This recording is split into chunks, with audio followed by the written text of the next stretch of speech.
우리 고린도 후서 4장 8절에서 16절까지입니다. 우리 같이 성경을 펴셨으면 합독해 보도록 하겠습니다. 8절부터입니다. 시작!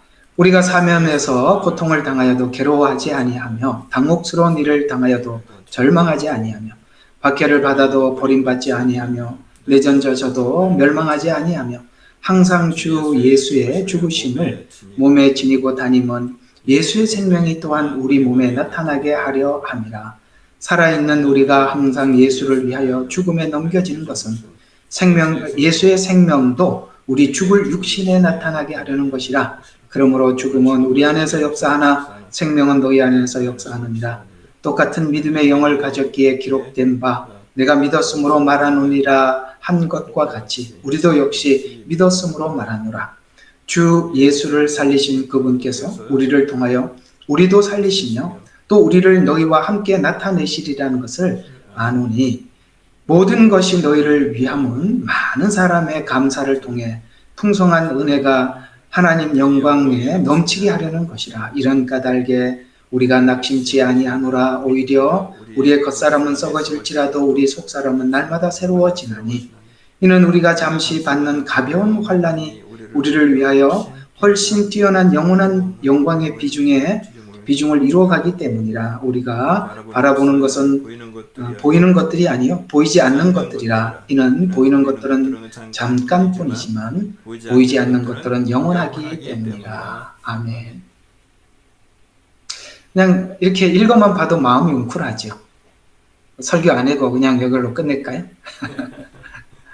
참 가슴 벅찬 이야기들입니다. 이게 이제 최근에 이제 계속 하나님께서 이렇게 주시는 마음들이 쭉 있어서 그냥 강해를 하다 보면 또 그 마음을 여러분들에게 나눌 그게 기회가 안 돼서 아예 따로 시간을 좀 만들어서 여러분들과 함께 나누자 싶은 생각이 들었던 이야기들을 오전 시간에도 그냥 어디 준비한 거 말고 또 그거 하게 되고 오늘 저녁도 그렇게 하게 되네요. 이렇게 하나님께서 주실 때는 우리 각자 모두 다 들어야 될 이야기가 있기에 하나님 그렇게 하시리라 생각을 하고 우리 함께 생각해 보려고 합니다. 그 말씀을 하나님께서 이렇게 전하는 이렇게 저 같은 사람들이잖아요. 이렇게 하나님께서 양떼들을 보내주시고 저로 하여금 그 양떼들에게 필요한 말씀을 전달하는 일들을 저는 그저 중재자로 하는 것입니다. 아시겠죠? 중재자이기 때문에 당신 뭐 중재자밖에 안 되지 않냐 이렇게는 얘기하지 마세요. 그래도 하나님이 대표로 세운 겁니다. 중재자지만 대표입니다. 그렇게 좀 당신 말은 별로 중요하지 않고 하나님 말씀이 중요하지 뭐 당신이야 이렇게 생각하시지 마시고 하나님 저를 통해서 말하니까 그저 하나님께서 우리에게 하시는구나 라고 생각하시고 들으시면 됩니다. 이렇게 하나님께서 이렇게 주제를 주시고 또 설교를 하다 보면 이게 뭔가 이렇게 분위기가 흘러가는 어떤 분위기를 느낄 수가 있어요. 그러니까 메시지를 쭉 전해주시다 보면 그 메시지 안에서 아무리 강한 설교를 하더라도 하나님께서 우리 모두에게 하시려고 하는 메시지를 그 메시지를 해석하는 과정 속에서 담아서 항상 주세요. 그래서 지금 우리가 이쪽으로 흘러가고 있고 그 다음에 다음 하는 목적지가 이 부분을 지금 다루고 계시는구나 라는 것은 하나님께 계속 받아서 제가 전하기 때문에 압니다. 또 듣는 여러분들도 그런 영적 감각을 가지시고 하나님께서 우리 모두에게 이걸 요구하고 있구나라고 이렇게 감을 잡을 수가 있어요. 저번에 한번 제가 설교하면서 여러분들에게 그런 이야기를 한번 한 적이 있어요. 어떤 교회 사모님이 저에게 그 시편에 있는 이런 시가서를 설교하겠다라고 했더니 사모님이 그런 이야기를 합니다. 목사님께 그런 이야기를 했다고 해요. 목사님, 좀 신나는 거 해주세요. 좀 우리가 좀 힘들지 않게. 목사님이 당신이 설교를 하면 우리 교회 분위기가 딱 그렇게 되더라. 그러니까 좀 신나는 거 좀 해주세요. 그래서 욥기나 시편이 시가서가 신나는 건데 하면서 열심히 했다고 합니다. 시가서를 하면 시가서 같은 고통과 그런 시간을 성도들이 보내고, 사실 그게 이제 보이니까 마음이 불안해요. 여러분들이 이런 시험들을 받으셔야 할 텐데 라는 생각이 듭니다. 하나님이 말씀을 주는 것과 여러분의 생활은 별반 다르지 않거든요. 그러니까 여러분의 생활에 맞는 메시지를 주기 때문에 이 메시지는 여러분의 생활과 밀접한 관계가 있어요. 그것이 각자의 반응에 따라서나 믿음에 따라서 그것이 적극적이 되든지 아니면은 약간 물러나서 훈련을 받든지, 그 훈련은 누구나 다 참여하는 것입니다. 군대 가서 자, 구보 훈련 하겠습니다 하면 다 구보지, 무슨 구보 훈련 하는데 총 쏘러 가는 사람이 없듯이 이 훈련을 하면 모두 다 이 훈련에 참여하는 것입니다. 우리 공동체는 그렇게 한 배를 탄 사람들이에요. 아시겠죠? 그래서 하나님께서 이 메시지를 전해보면 각자에게 하나님이 뭘 다루고 계시는지, 다음 이걸 다루어서 하나님께서 우리 교회를 어떻게 업그레이드 시키려고 하는지, 그걸 업그레이드 시켜야만 어떤 일을 할 수가 있으니까. 그래서 훈련을 해야 전쟁터에서 싸울 수 있잖아요. 그죠? 훈련을 안 한 군인이 아무것도 할 수 없듯이. 근데 훈련도, 군대도 가보면 특수부대가 있고, 그죠? 일반 군인들이 있어요. 근데 이제 좀 특수부대들은 훈련이 좀 세죠. 교회 훈련이 센 교회가 있어요. 그건 말씀이 깊은 교회가 그렇습니다. 그렇지 않으면 하나님께서 그냥 이렇게 대충 이렇게 겉만 이렇게 따라가는데, 말씀이 깊으면 여러분, 사실 여러분들이 한편으로 불쌍도 해요. 이게 깊은 말씀 받아갖고 은혜는 되는데 하나님이 깊이 다루실 텐데 이런 생각이 들어서 사실 마음이 불안해요. 이게 우리는 아는데 여러분들이 잘 감당할 수 있을까? 여러분, 말씀이 깊어서 좋지요. 우리 신앙이 깊어지니까. 근데 그만큼 하나님이 다루려고 하는 부분이 있어서 그런 겁니다. 그러니까 좋은 것이 좋지만 각오는 단단히 하시라, 이런 이야기가 되겠습니다. 그래서 저희 교회는 이렇게 말씀도 훈련을 하시기도 하시지만 또 은사를 통해서 다루기도 하십니다. 왜냐하면 저희 교회가 말씀도 있고 은사도 있는 교회이기 때문에 이 두 가지를 다 다루셔요. 어떤 교회는 그 교회가 말씀만 있으면 그냥 말씀만 이렇게 하세요. 근데 또 그 교회에 은사가 있으면 또 은사 있는 사람들도 모이고, 또 은사는 은사대로 훈련을 받아야 될 부분이 있어요. 그게 셉니다. 보통 센 게 아니에요. 그 훈련을 다 받은 바울은 하나님의 사역자가 되어서 이 고린도 교회에 정말 보이지 않는 에너지를 막 쏟아내고 있습니다. 그래서 이 고린도 교회, 이 문제가 많던 교회가 이제 해결되기 시작하는 겁니다. 그것이 바울이 그렇게 하나님 앞에 희생을 안 했더라면 이 교회는 어떻게 할 수가 없었을 거예요. 그러나 이 바울이 얼마나 강한 훈련을 받았는지, 사실 이 4장에 그냥 내가 이런 훈련을 받았다라는 것이 아니라 그 훈련이 이런 걸 만들어내고 있다라고 설명을 하고 있는 것입니다. 그 받은 훈련이 지금 이런 일을 만들어내고 있다. 그러니까 일단은 여러분들에게 기대감을 좀 줘야겠죠. 여러분들도 이 고린도 교회에 들어가서 한번 팔 걷어붙이고 해결할 마음이 있으세요? 이런 교회? 이런 문제 여러분들이 뛰어들어가셔서 이 사람들을 하나님의 은혜 가운데 이끌어내려면 누군가가 엄청난 희생을 치러야 되는데, 그 희생을 치르는 그 사람은 하나님 앞에 말도 못하는 상상을 초월하는 이 훈련 과정을 거치지 않으면 이 일을 감당할 수가 없는 것이에요. 그래서 오늘은 이 4장에 있는 이야기를 통해서 여러분들께 짤막짤막하게라도 이 내용들을 읽어보면 바울이 어떤 훈련을 받았는지, 어떤 과정을 보냈는지를 우리가 좀 이해할 수 있어요. 그냥 이제 옛날에 저도 이제 전도사 때 훈련을 하나님께서 이렇게 시키셔서 받으셨죠.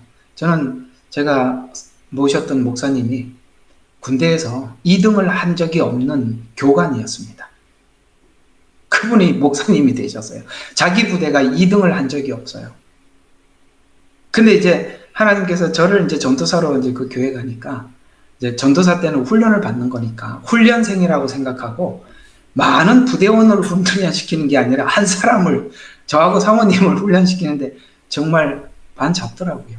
야, 정말 뛰쳐나가고 싶은 생각이 무진장 들었어요. 꼭 이렇게 해야 내가 목회를 할 수 있는 건가? 근데 이제 기도를 하면 하나님이 여기서 견디지 못하면 못한다는 거예요. 참 이게 얼마나 난감한지 몰라요. 참 어떤 때는 교회 정말 철판을 깔고 가야 될 때가 많았습니다. 부끄러워서 그럴 때도 있었지만 하여튼 아시죠? 그럴 때가 있더라고요. 그래도 내가 살기 위해서 갔습니다. 근데 그걸 했어야만 했다는 것을 지금 이제 다 알겠습니다. 그러니 여러분 아무리 힘들으셔도 얼굴에 철판 깔고 오세요. 이렇게 화면에 안 보이면 안 돼요. 내가 이제 누가 들어오는지 이제 다 외워놨어요. 야, 이 사람이 누가 안 들어오면은 이 뭐야 이게 이렇게 이제 슬슬 걱정이 돼 올라온단 말이에요. 저 밤에 좀 편하게 자고 목회합시다. 아시겠죠? 여러분들이 하나가 병들면 잠이 안 와요. 얼마나 힘든지 몰라요.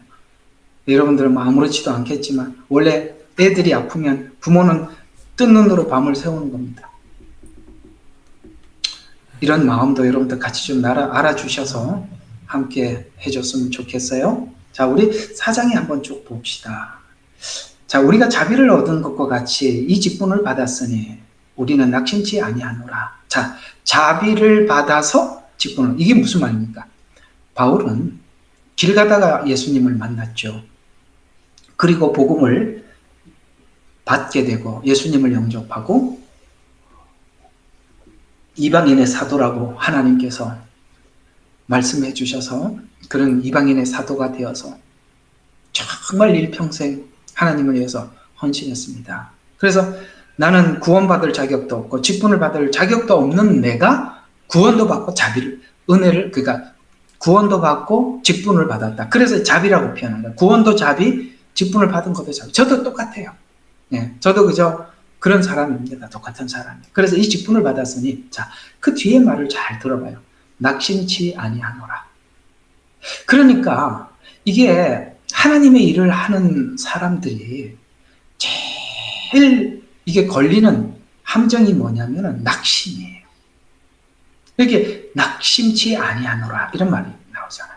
이게 뭐 설교 막 소리 지르면서 하고 막 여러분들에게 막 그렇게 살면 안 된다고 막 외치면 그 사람은 잘 살고 있어서 그런 걸까요?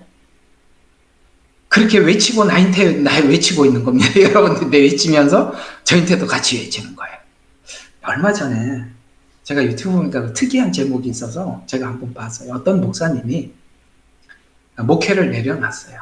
평신도로 돌아가고 싶다고 하나님 앞에 너무너무 구하고, 그래서 평신도로 돌아가서 살아보니 자기가 목사를 할 때는 평신도가 되면 완벽한 평신도가 되고 진짜가 되고 막 이렇게 된다라고 생각했는데 평신도가 되고 나니까 더 힘들더라고요. 사람들 보고 그렇게 살아라고 하는데 자기가 평신도가 돼서 살려고 하니까 죽을 지경이래요. 그러니까 외치는 사람도 사람이라는 걸 알아야지. 그죠? 막 앞에 서서 막 그때 막 사람들한테 막 외쳐댔는데 막상 자기가 사니까 뭐 하나 되는 게 없더라는 거예요. 그러니까 오늘 여기 자비로 직분을 받았지만 계속 그러니까 바울에게는 뭐가 밀려왔냐면은 낙심이 밀려오더라는 거예요. 물론 여기에 뭐 어떤 육체적 한계의 낙심도 있겠지만 아마 제가 볼 때는 이 고린도 교회에 보낸 서신은 관계 때문에 오는 낙심일 겁니다. 그렇죠. 아무리 힘들어도 막 이제 성도들이 힘을 내고 잘하는 걸 보면 힘이 생기는데 늘 그런가요? 꼭 이게 하나 세워놓으면 하나가 또 병 들어가고 또 하나 세워놓으면 병 들어가고 이게 병든 게 왜 돌아가면서 나오는지 모르겠어요. 그러니까 이게 낙심이라는 것이 참 힘들어요. 그러나 그가 하나님께서 지금까지 바울을 만났고 훈련시키고 단련시킨 것들이 이런 식으로 나타나고 있어요. 자, 낙심치 아니하기 위해서 자기를 어떻게 관리했는지 또 그들을 어떻게 대했는지 2절부터 오히려 감추어진 수치스러운 일들을 버리고 교활함 가운데 행하지 아니하고 하나님의 말씀을 거짓되이 다루지 아니하고 오직 진리를 나타냄으로써 하나님 앞에 우리 스스로를 각 사람에게 양심에 추천하는 내 양심, 나는 양심대로 하나님 앞에 했는데 내 양심을 너희들이 봤고 그걸 내가 너희들한테 추천하고 싶다. 나처럼. 그래서 바울이 뭐라 해도 너희는 나를 본받아라. 내가 그리스도를 본받은 것처럼 내 양심을 추천하고 싶다. 그 추천하고 싶은 양심이 뭐냐면 수치스러운 일들을 버렸다라는 거예요. 수치. 여러분 있잖아요. 예수를 믿고 교회를 다니고 신앙생활을 하다 보면 성도 사이에 일어나는 수치스러운 정말 부끄러운 일들이 생기게 돼요.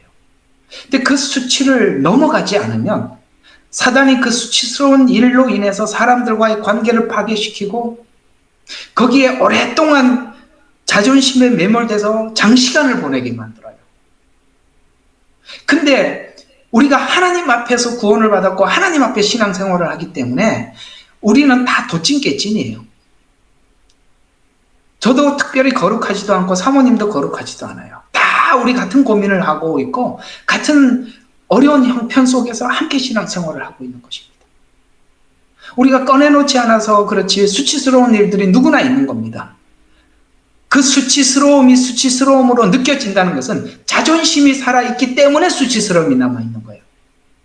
자존심이 죽은 사람에게 무슨 수치가 있겠어요? 맞지요? 그래서 그걸 컨트롤했다는 거예요.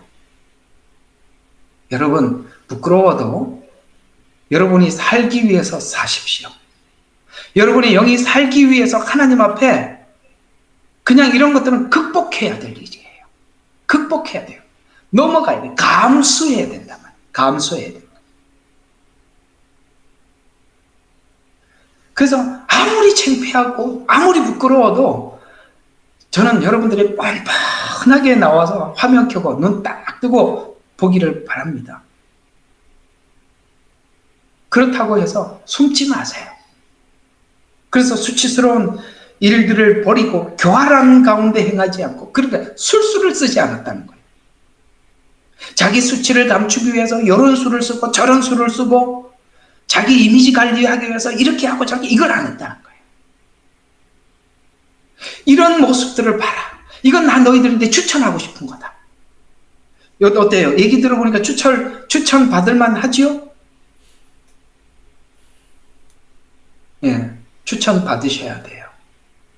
우리가 교회 안에서 이런 문제로 인해서 이 문제가 10년, 20년, 30년을 끌고 해결이 안 되는 사람들이 너무 많습니다. 자기 수치스러움 이런 것들을 가리기 위해서 교활한 방법을 쓰고 이렇게 가리고 자기를 가리고 이렇게 포장하고 저렇게 포장을 하고 말이죠. 포장하지 말라. 양심에 따라서 하나님 앞에 사람이 관계가 어떻든지 간에 내가 하나님 앞에서 나아가자. 그래서 3절에 보면 만일 우리의 복음이 가려졌다면 그것은 구원받지 못한 자들에게 가려지마. 그러니까 내가 이렇게 추천을 하고 내가 지금 하나님 앞에 하나님의 복음을 너희들에게 보존하고 유지하고 살리기 위해서 이런 일을 했는데 그걸 못 본다면 내가 너희들을 향해서 했던 이 모든 이제 뒤에 많이 나와요. 이런 일들을 너희들이 보지 못한다면 애비 같은 마음, 어미 같은 마음을 네가 보지 못했다면 네가 눈이 가려져서 그런 것이다. 아시겠어요? 여러분 지금 보이지 않게 희생하는 일들이 많잖아요. 그것도 못 보면 아직 구원받지 못한 사람들, 하나님의 은혜가 뭔지도 모르는 사람들, 그런 사람들은 이 바울이 왜 이렇게 살아야만 하는지를 못 보더라. 그걸 볼 수 있어야 돼요. 자식이 철이 드는 날은 언제일까요? 부모의 마음을 알아줄 때. 여러분들은 부모가 더 이상 매를 놓게 되고 야단을 치지 않습니다. 더 이상 아무것도 안 해도 됩니다. 마음을 볼 수 있어야 되는 거예요. 5절 봅시다. 그냥 쭉 내려가서 우리는 우리 자신을 전파하는 것이 아니다. 그리스도 예수가 주 되신 것과 우리 자신이 예수를 위하여 너희의 종인 것을 전파하노라. 뭐냐면은 내 주인이 예수님이다. 그리고 예수님이 너희들에게 보내서 내가 이 복음을 전하라고 보내준 종이다. 이 두 가지를 가진 마음으로 너희들에게 전하고 있다. 그러니까 성도들이 목회자인데 뭐를 봐야 되느냐면 저분의 주인은 주님이시구나. 이걸 볼 수 있어야 돼요. 우리가 주인이 아니라 저분들의 주인은 주님이시구나. 이걸 봐야 되고 그걸 위해서 종된 일을 우리를 위해서 해주는구나. 이 두 가지를 동시에 봐야 된단 말이에요. 목회자는 사람의 종이 아니라 하나님 종이에요. 그리고 이 복음을 전하기 위해서 여러분들에게 하나님이 보낸 사람이에요. 이 두 가지를 다 봐요. 그래서 그걸 이야기하고 있는 거죠. 우리 자신을 나를 지금 얘기하는 게 아니라 내가 예수 그리스도가 주이신 것, 그 다음에 우리 자신이 예수를 위하여 너에게 종인 것을 전파하노라. 이는 어둠 속에서 빛을 비치라 라고 명령하신 하나님께서 예수 그리스도의 얼굴에 있는 하나님의 영광을 아는 빛을 주시기 위하여 우리 마음에 비추셨기 때문이다. 무슨 말입니까? 이런 이야기죠. 하나님께서 아까 자비로 1절을 보세요. 우리가 자비를 받은 것과 같이 직분을 받았다고 했어요. 그러니까 구원도 하나님이 이유 없이 조건 없이 바울을 구원한 이유는 이겁니다. 구원받는데 조건은 하나도 없다라는 것을 세상 모든 사람들에게 알려주기 위해서 바울을 구원하셨어요. 왜? 이 세상의 누구보다도 바울은 구원받을 수 없는 사람이에요. 다른 사람들은 교회하고 이렇게 별 관계가 없는데 바울은 적극적으로 예수를 핍박했던 사람이에요. 아셨어요? 그러니까 다른 사람을 구원한 게 아니라 바울을 구원하셔서 구원에는 이유도 조건도 없다. 오직 하나님의 은혜고 자비다라는 것을 알려주기 위해서 바울을 구했다는 거예요. 구원하셨다는 거예요. 그 구원하신 것도 감사한데 바울을 그 유명한 하나님의 정말 귀한 사도로 세웠다는 거예요. 그러니까 구원도 사도 직분도 바울에게는 이유가 전혀 없었던 거예요. 그래서 나에게도 어둠 속에 빛이 비치라고 명령하신 하나님께서 내 마음속에 그 빛을 비춰줘서 그 빛이 내 안에 들어왔는데 내 안에서 끝나는 게 아니라 이 반사는 답을 말해버렸네. 다시. 이 빛은 반사하는 빛이라 들어온 빛을 너에게 비춘다 이 말이에요. 이게 하나님의 종이에요. 내 안에 계시는 예수님을 내가 너희들에게 비춰서 알려준다. 근데 이 빛이 창조와 같다. 어둠 속에서 빛을, 요거 창세기에서 명령한 거죠. 빛이 있으라 하되 빛이 있었다. 그 말이란. 이러는 것처럼 내 구원도 내 직분도 마치 이런 관계 속에서 하나님께서 내게 들어오셨고 내 안에 있는 그 예수님의 빛을 내가 너희들에게 전하기 위해서 보낸 종이다. 지금 그 얘기잖아요. 그래서 내 안에 빛을 가진 것은 마치 7절입니다. 우리가 이 보물을 질그릇에 가졌으니 그 능력의 탁월함이 하나님께 있는 것이지 우리에게 있는 것을 아님이라는 것을 바울은 너무나도 세상에 누구보다도 잘 안다. 이건 내가 아니다. 자, 여기까지 끊고 여러분 성경을 보면 이렇게 1절부터 7절까지 끊고 8절부터 다시 이렇게 나올 거예요.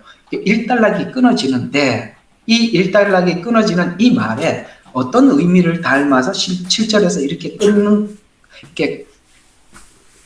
끊느냐 하면 이런 거 하지 말라는 거예요. 질그릇이 보물처럼 행동하지 마라. 너는 질그릇인데 네가 보물인 양 착각하지 말라는 거예요.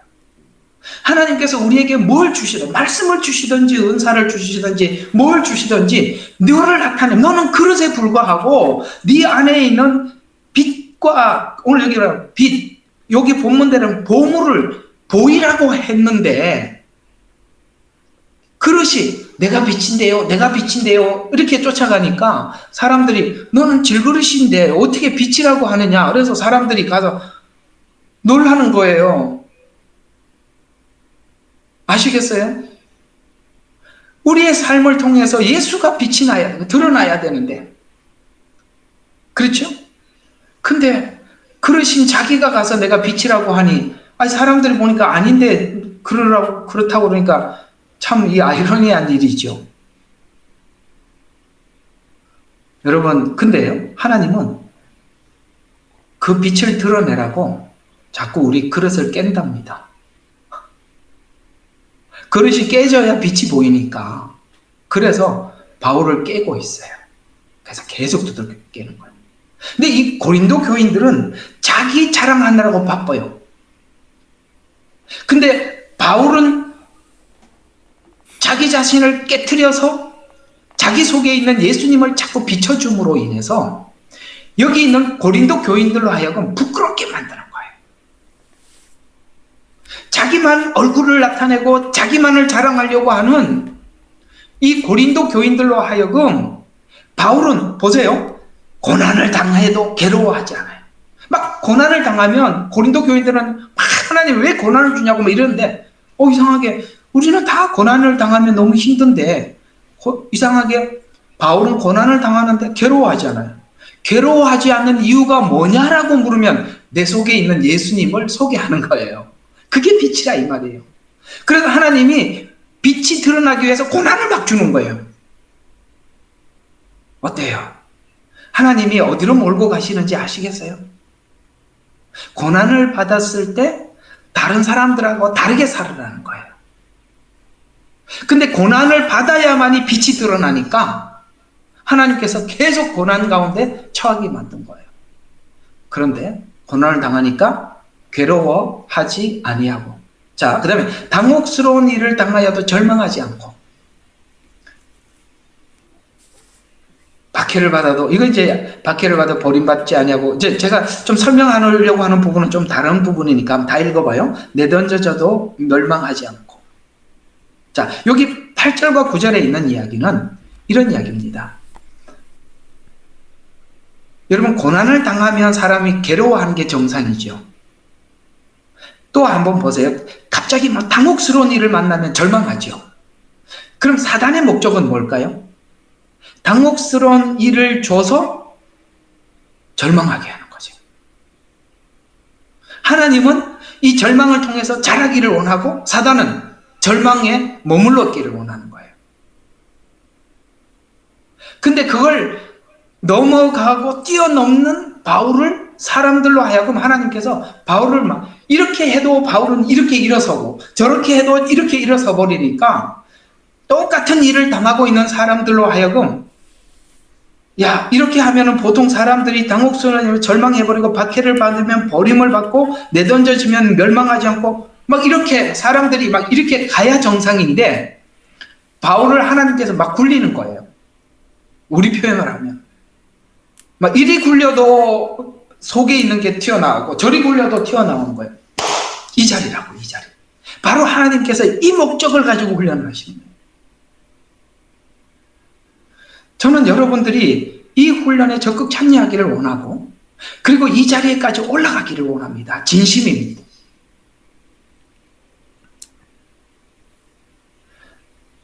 여러분들이 하나님께서 누명을 쓰라면 쓰세요. 벗기려고 하지 말고 오해를 받으면 내가 오해를 감수해서 모두에게 유익을 줄 수 있다면 오해를 받으세요. 내가 누군가로부터 짓밟힘을 당해서 사람들을 세울 수 있다면 일어서려고 하지 말고 밟히세요. 누군가 하나가 밟혀야 한다면 여러분이 그 사람이 되라 이 말이에요. 왜 교회 안에 이런 문제가 극복되지 않느냐면 다 자기를 증명하려는 사람들만 모여 있어서요.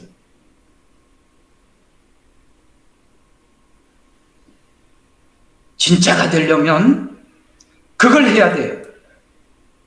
하나님께서 뺨을 치고 하나님께서 발로 굴리고 발로 차도 여전히 그 자리에서 웃으며 일어날 수 있는 이 수준이 되어야 되는 겁니다. 다들 얘기한 거 보면 자기 변호만 하려고 그래. 뭐가 그렇게 잘났습니까? 예수님은 여러분들을 위해서 온갖 수모를 다 당하셨다고요.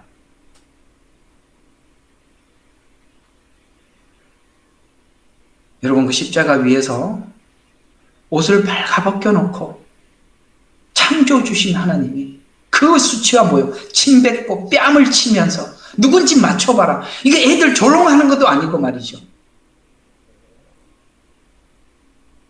사람이 죽을 때도 사람을 사형당하는 사람에게 예의를 지키는 게 인간이에요. 최소한의 예의를. 그렇죠? 예수님은 이 세상에 가장 비참한 그런 대우를 받으신 거예요. 아시겠어요? 우리도 그런 대우를 한번 받아보는 것도 좋지 않겠어요? 거기서 예수님 마음을 한번 느껴보는 거, 그게 얼마나 귀한 거겠어요? 예수님은 우리를 위해서 면류관도 쓰셨는데, 가시 면류관도. 그 비슷한 면류관 한번 써보는 거 괜찮은 겁니다. 언제든지 항상 꽃길만 갈 수는 없잖아요. 여러분들이 그걸 감수할 수 있다면 여러분 진짜 성숙할 겁니다. 진짜는 이런 곳에서 성숙하는 거거든요. 그래서 10절을 보면 항상 주 예수의 죽으심을 몸에 지니고 다닌대.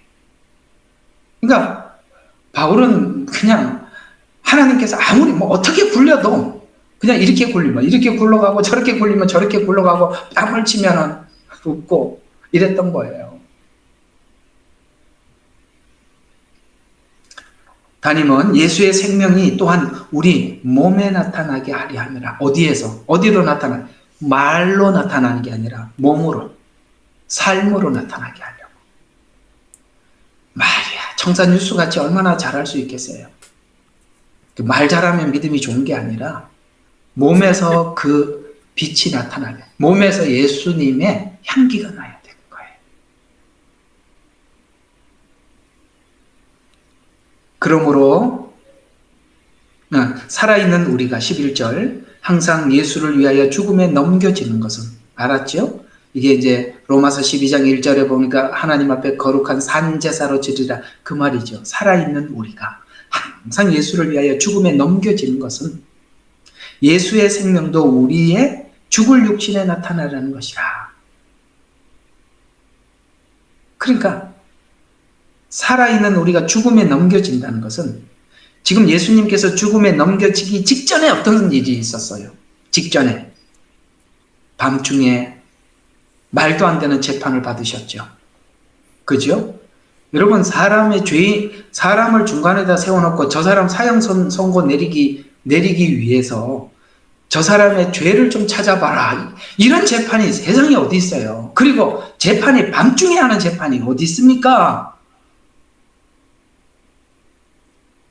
이런 불합리한 대우를 받는 게 어디 있냐 이 말이에요. 이런 불합리한 대우를 왜 받으셨는지 우리 아시죠? 우리를 위해서 받으신 거예요. 우리 불합리한 대우를. 우리 생각이 잘못돼서 가시멸관을 쓰신 거예요. 우리가 수치와 조롱과 모욕을 대신 예수님이 뺨을 맞으시면서 침을 뱉음을 당하면서 우리 대신 수치와 모욕을 다 당하신 거예요. 그러니까 주님께서 우리를 위해서 그렇게 하신 것에 대해서 우리는 만분의 1이라도 생각한다면 무슨 일인들 우리가 감수하지 못할 게 뭐가 있겠냐 이 말이에요.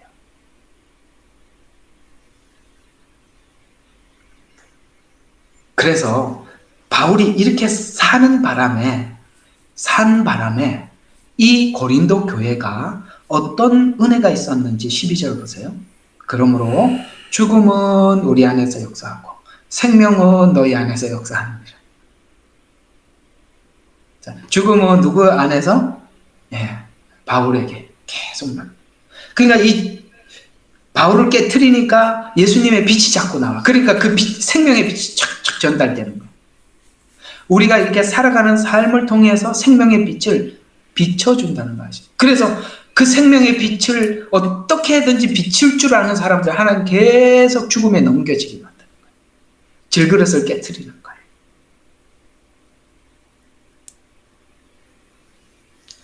쓰기 편한, 하나님이 쓰시기 편한 사람이 되셔야 돼요.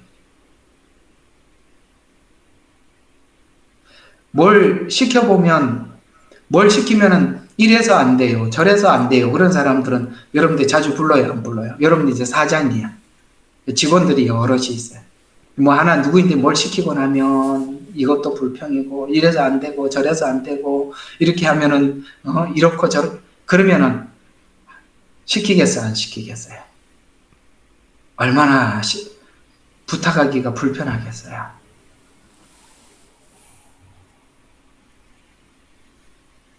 그래서 하나님은 바울을 죽음 가운데 계속 내놓는 거예요. 그래서 생명이 이 고린도 교회에 계속 전달되도록. 똑같은 13절, 똑같은 믿음의 영을 가졌기에 기록된 바 내가 믿었으므로 말하노라 한 것 같이 우리도 역시 믿음으로 말하노라. 그럼 무슨 말이야? 내가 믿었으므로 말하노라 한 것 같이. 이 고린도 교인들이 지금 믿습니다라고 그렇게 얘기를 했는데 그 믿습니다가 이 교회는 정말 어린아이 같은 수준으로 나타나고 있어요. 그렇죠? 너희들이 믿었다라고 하는 말을 하는데 나도 믿음으로 뭘 한다고요?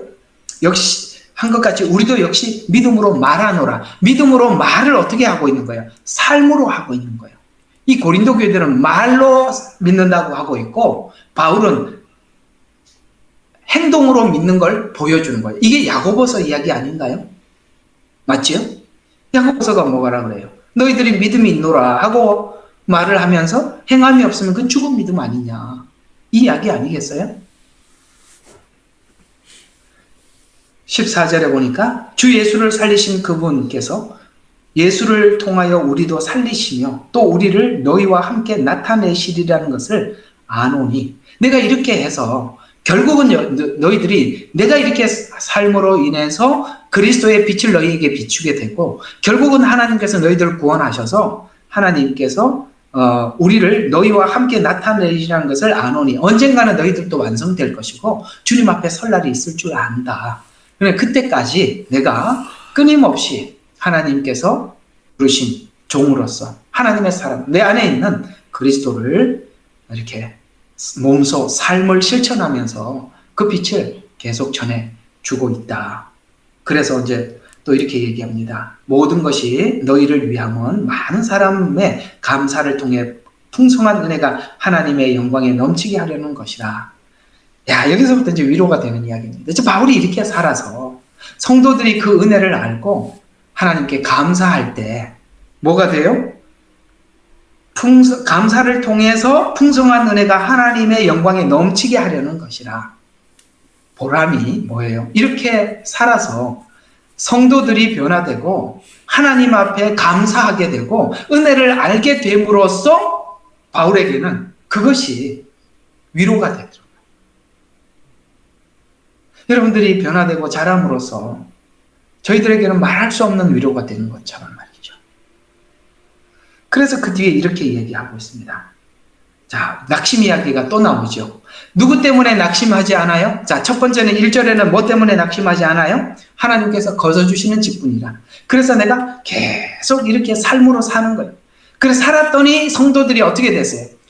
하나님 앞에 은혜도 깨닫고 하나님 앞에 감사도 해요. 그것 때문에 또 낙심치 않아요. 두 가지 낙심치. 하나는 뭐예요? 하나님께서 주신 은혜와 구원. 그것 때문에 낙심치 않고 두 번째는 이걸 열심히 해서 사람들이 하나도 안 바뀌면 얼마나 힘들겠어요.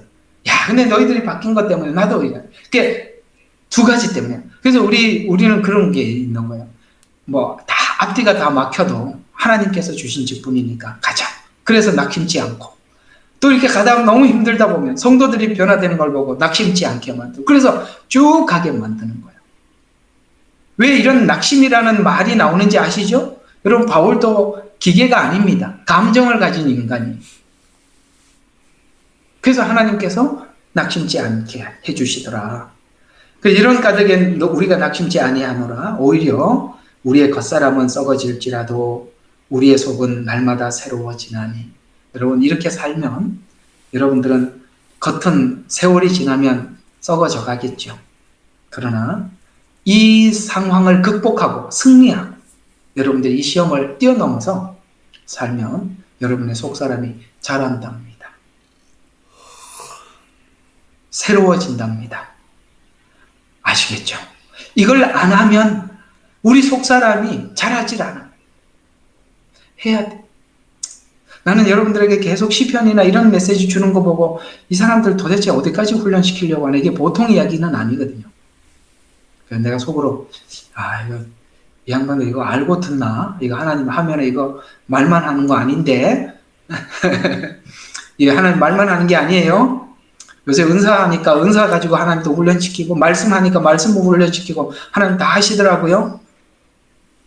그냥 넘어가는 거 없어요. 그냥 머리로 담는 게 아니라, 왜 하나님께서 그런 걸 할 때 하나님께서 자꾸 그걸 느끼게 하냐면 배우게 하려고, 관심을 갖게 하려고. 그 상황을 겪어봐야 그 말을 알아들어요. 여러분들 아무런 은사에 대해서 나는 방언조차도 부인하는 사람들인데 은사를 설명하면 그 말이 들리겠어요? 그래서 하나님이 여러분들에게 말씀을 듣게 하려고 그 상황을 자꾸 주는 거예요. 근데 그 상황을 이기는 방법이 뭐냐? 오늘 이 바울처럼 죽으란 말이에요. 내 존재를 없애버리라는 거예요. 그러면 여러분들이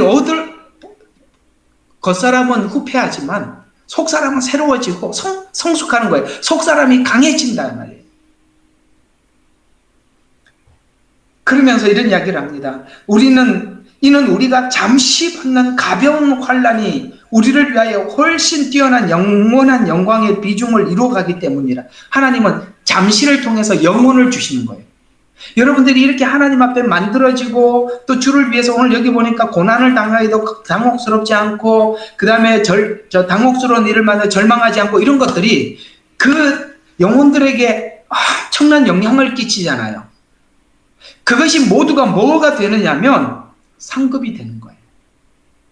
하나님께서 반드시 여러분들에게 갚아주십니다. 여러분들이 남모르게 흐르는 눈물, 남모르게 여러분들이 억울한 누명을 쓰는 거, 여러분 그건 나중에 하나님 앞에 다 하나님이 눈물 닦아주시고 상급이 되고 하나님께서 여러분들을 위로해 주시는 날이 오는 겁니다. 그러니 하나님께서 주시는 일은 모든 상황에 대해서 여러분들이 주님이 하셨던 방식대로 하시기를 주의 이름으로 축원합니다. 하나님께서 성경에 빌립보서에 이렇게 말씀하시면서 그는 이 땅에 성육신으로 이 땅에 낮은 곳에 오셔서 죽기까지 복종하셨어요. 그랬더니 하나님께서 그를 일으키사 하나님 보좌 어디에 앉히셨다? 하나님 보좌 우편에 앉으셨다. 그렇게 살아왔던 모든 삶이 하나님 가까이, 하나님께서 우편에 앉으셨다. 이러는 것처럼 예수님의 그러한 삶이 하나님 앞에 하나님 우편에 앉은 것처럼 여러분들이 성도들을 위해서 살았던 이런 모든 것들이 훗날 하나님 앞에 큰 상급으로 준비해서 여러분들이 찬송가에게 우리 쓸 면류관 손에 들고 기다리시네. 손에 들고 기다리시네. 손에 들고 기다리시네. 아시죠? 예. 그러는 거예요. 우리가 바라보는 것들은 보이는 것이 아니에요. 그렇죠? 우리가 기대하는 것은 지금 눈에 보이는 이런 것들이 아니라 뭐예요? 보이지 않는 것들이라. 이는 보이는 것은 잠깐. 아까 보니까 뭐라고 그랬습니까? 가벼운 환난. 여기는 뭐죠? 보이는 것은 잠깐뿐이죠. 보이지 않는 것은 영원한. 그러니까 하나님은 지금 뭘 준비하고 있다는 거예요? 뭘 목적으로? 영원을 기준으로 준비하신다. 우리 한 군데만 좀 더 보고 마치죠. 야고보서로 가봅시다. 야고보서 1장입니다.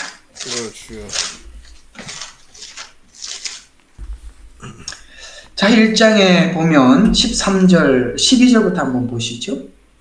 시험을 견뎌내는 자는 복이 있도다.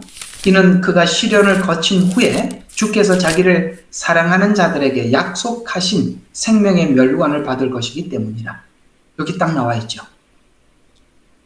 예, 여러분들에게 시험을 견디는 자는 복이 있답니다. 시험을 거친 후에 자기를 사랑하는 자들에게 생명의 면류관을 받을 거예요. 이거 준비하고 기다리신다는 거죠. 그래서 13절부터 이렇게 이야기합니다. 누가 나를 시험한다 생각하지 마라. 그 시험은 왜 받느냐면, 여러분 있잖아요. 똑같은 문제가 생기거나 사건이 생겼을 때 누구는 그 사건을 보는 사람이 있고 누구는 그 사건을 보지 못하는 사람이 있어요. 이게 남자들, 그러니까 이게 잘 무슨 말인지 잘 모르시겠죠. 그러니까 제가 알기 편한 대로 좀 해볼게요. 남자들은 대체적으로 엄청 무뎌요, 그지요?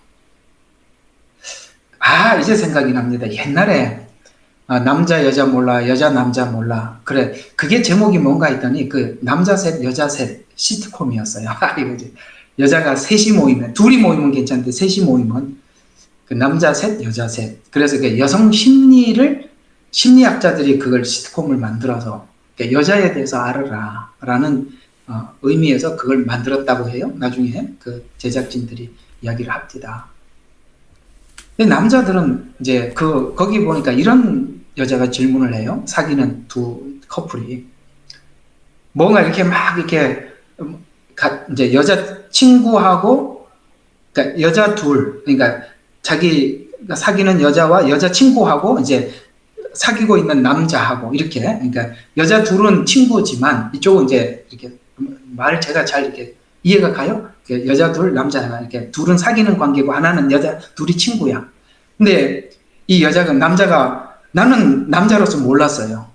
뭐 실수를 많이 한 거야. 뭐 이렇게 예를 들어서 가는데 계속 쳐다보고 있었다든지 그랬어요. 그래서 이제 나중에 불러놓고 여자가 이제 묻는 거야. 막 화를 막 내니까 이 남자가 왜 그러냐고. 이 남자가 그래요. 그래서 내가 왜 화났는지 맞춰보라는 거야. 맞출 수가 있나, 그걸. 그래서 세 가지를 잘못했다고 하면서 맞추라는데 남자가 끝까지 못 쳐요. 그래서 뭐라고 해요? 다 잘못했다. 그래서 다 잘못했다. 더 화가 난 거예요. 다 잘못했다. 그러니까 더 화를 내더라고요.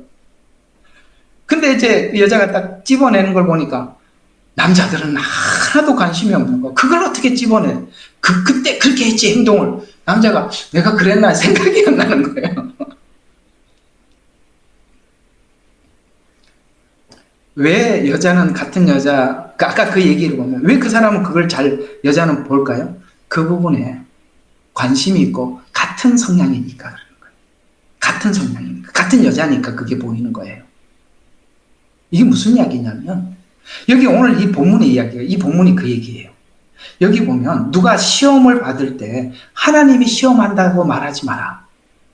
그건 자, 14절에 보니까 누구든지 자신의 욕심에 끌려서 유혹을 받을 때 시험을 당한다는 거예요. 그러니까 지금 시험을 당하고 있는 것은 내 안에 있기 때문에 시험을 당하고 있는 거지, 누구는 그게 시험도 아니고 아무것도 안 보인다니까. 왜? 관심이 없으니까. 왜 그게 보여?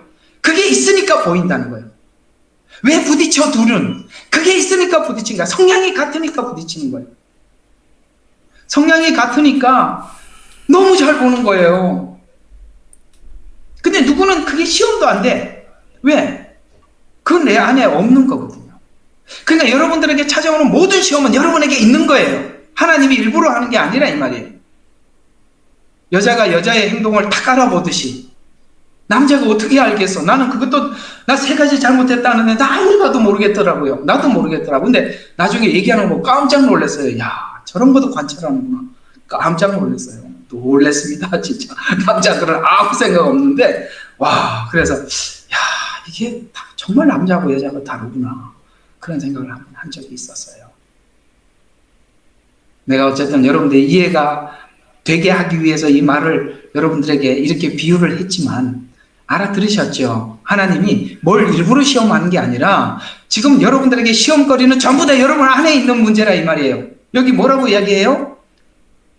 욕심에 끌려서 유혹을 받는 것이다. 이렇게 말씀하고 있잖아요. 그러면서 하나님께서 왜 시험을 통해서 내 안에 욕심이 있다, 그 다음에 내 안에 유혹이 있다는 것을 가르쳐 주는 이유가 뭐냐면 그 다음 절 때문에 그러는 거예요. 여기를 이쪽으로 가지 말라고.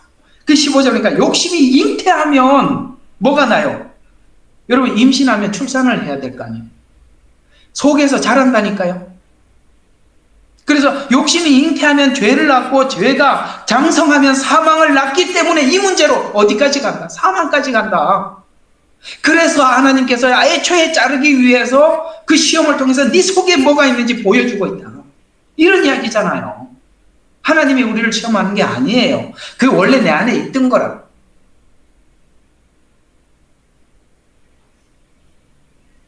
그러면서 그 뒤에 조금 더 봐야 돼요. 자, 좋은 선물과 모든 온전한 선물은 그 빛들의 아버지로부터 내려오는 그들은 자 하나님으로부터 선물이 하나님께 내려오는데 하나님이 어떻게 선물을 주시냐면은 5절 봐요. 1장 5절. 자, 너희 중에 누가 지혜가 부족하면 모든 사람에게 아낌없이 주시고 꾸짖지 아니하는 하나님께 구하라. 그러면 그분께서 주실 것이다. 여러분 시험을 받을 때는 하나님께 지혜를 구해야 돼요.